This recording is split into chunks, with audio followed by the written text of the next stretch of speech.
Hello guys, welcome to Logic Hub. In this video, we can find the value of this difficult problem, which is 1 minus 3 parenthesis 1 minus 3.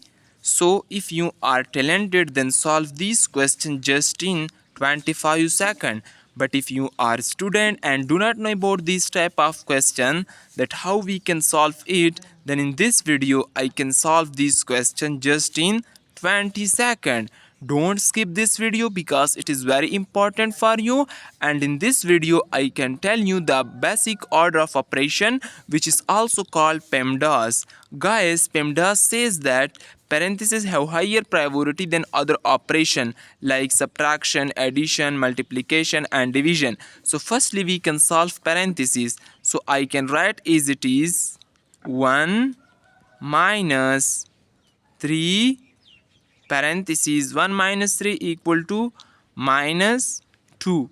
Now here multiplication have higher priority than subtraction. So 1 minus 3 times 2 equal to 6, but minus 6.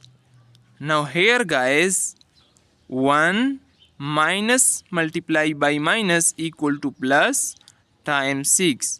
1 plus 6 equal to 7. This is the final answer of this expression.